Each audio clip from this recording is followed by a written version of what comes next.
Assalamualaikum warahmatullahi wabarakatuh. Jurnal refleksi dwi mingguan, modul 2.1 pembelajaran berdiferensiasi.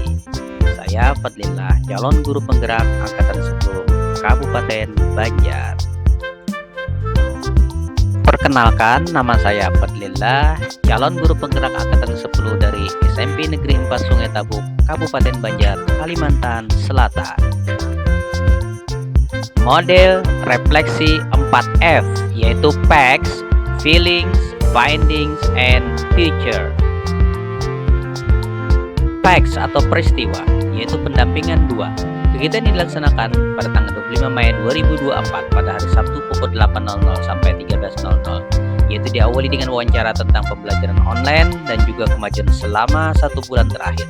Lalu dilanjutkan dengan penyampaian visi sekolah dan diskusi dengan guru-guru, kepala sekolah untuk membahas visi sekolah serta inquiry apresiatif dengan tahapan bakja yang dipandu oleh moderator, lalu sambutan dari Kapsek dan juga pengajar praktik serta diskusi dan paparan visi dan tahapan bakja oleh calon guru penggerak.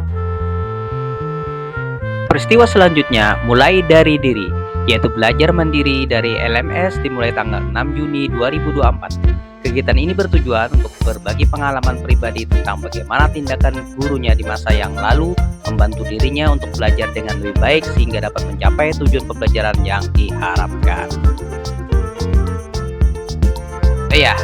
Peristiwa selanjutnya eksplorasi konsep, yaitu kegiatan ini dilaksanakan pada tanggal 6 dan 7 Juni 2024. Eksplorasi konsep dikerjakan di LMS PGP untuk pembelajaran berdiferensiasi, yaitu terdiri dari menjelaskan konsekuensi dari keberagaman murid-murid yang ada di kelas mereka, menunjukkan pemahaman tentang pembelajaran berdiferensiasi dan menjelaskan bagaimana cara mengetahui kebutuhan belajar murid.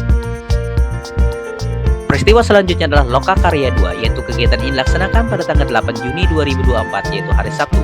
Kegiatan ini membahas tentang prakarsa perubahan bakja dan praktik restitusi. Kegiatan di pagi hari dari jam 08.00, kemudian pembukaan dihadiri oleh Balai Guru Penggerak oleh Provinsi Kalimantan Selatan dan juga pejabat dari Dinas Pendidikan Kabupaten Banjar. Selanjutnya dilanjutkan yaitu di kelas-kelas kecil dipandu oleh pengajar praktek masing-masing.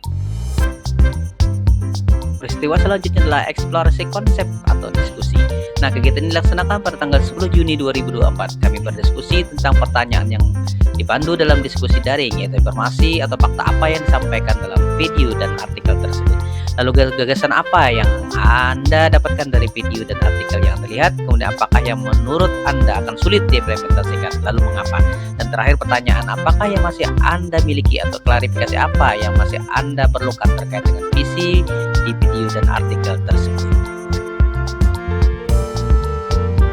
Peristiwa selanjutnya adalah ruang kolaborasi 1.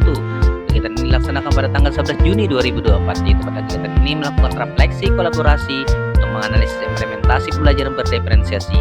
Kebetulan saya masuk di kelompok 1 bersama Pak Yusuf Santoso dan juga Ibu Hendriani Ariati membahas kasus pembelajaran berdiferensiasi yang ada di SD dan juga kasus yang kedua yaitu yang berada di SMP. Selanjutnya adalah ruang kolaborasi 2, di mana kegiatan ini dilaksanakan pada tanggal 12 Juni 2024, yaitu pukul 19.15 sampai dengan 22.00. Pada kegiatan ini melakukan refleksi kolaboratif untuk menganalisis implementasi pembelajaran berdiferensiasi dari paparan kelompok lain, baik kelompok 2 dan kelompok 3. Diskusi sangat berjalan dengan baik, kemudian dipandu oleh Bapak Fasilitator Pak Rahmadi dan juga pengajar praktik Pak Abdurrahman serta Ibu Hadiani Nur. Peristiwa selanjutnya adalah demonstrasi kontekstual, di mana kami dalam kegiatan ini yaitu dilaksanakan pada tanggal 13 Juni 2024 dengan tugas ada 8 poin yang harus kami buat dalam demonstrasi kontekstual. Intinya adalah membuat satu rancangan RPP atau modul ajar berdiferensiasi.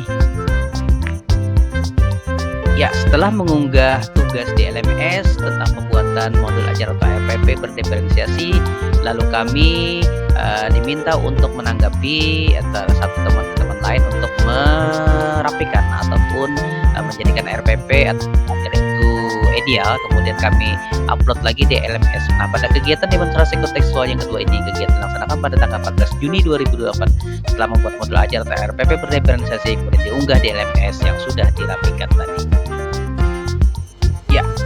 Untuk peristiwa selanjutnya adalah elaborasi pemahaman, yaitu berdiskusi bersama instruktur, mengelaborasi pemahaman tentang pembelajaran berdiferensiasi lewat proses tanya jawab dan berdiskusi.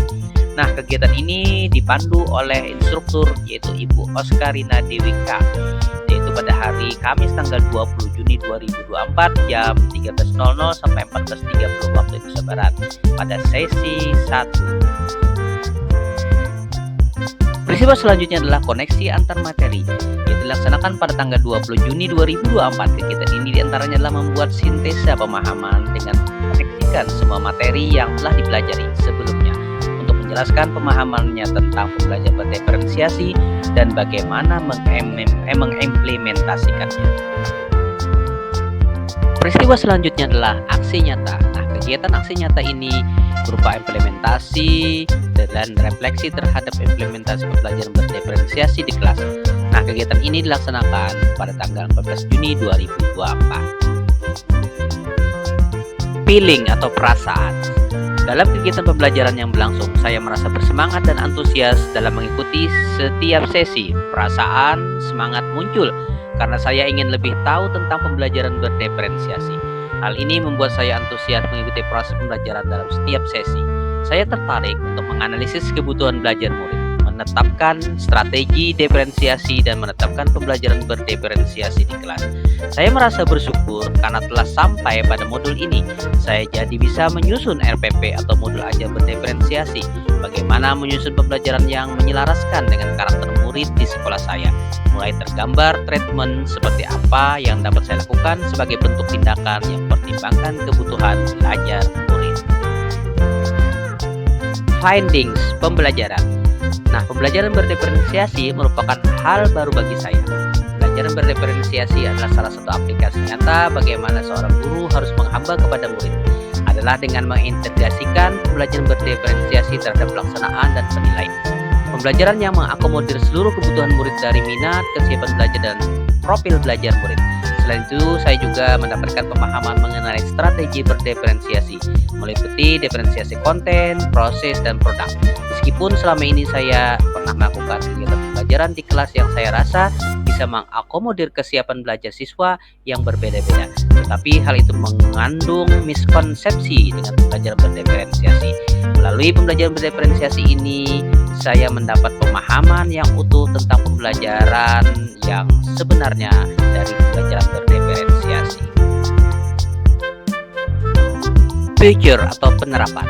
Sebelum melaksanakan pembelajaran, saya akan memetakan kebutuhan belajar siswa melalui asesmen diagnostik, survei pengamatan, dan wawancara. Melalui pemetaan kebutuhan belajar ini, saya bisa merencanakan strategi diferensiasi yang tepat. Dalam penerapannya di kelas, saya melibatkan rekan sejawat untuk mengobservasi dan memberi umpan balik yang diberikan kepada saya. Kemudian saya dapat memperbaiki perencanaan dan penerapan pembelajaran berdiferensiasi sesuai kebutuhan belajar murid. Nah, Bapak dan Ibu guru hebat, demikian yang dapat saya sampaikan. Terima kasih banyak. Salam sehat dan bahagia. Wassalamualaikum warahmatullahi wabarakatuh.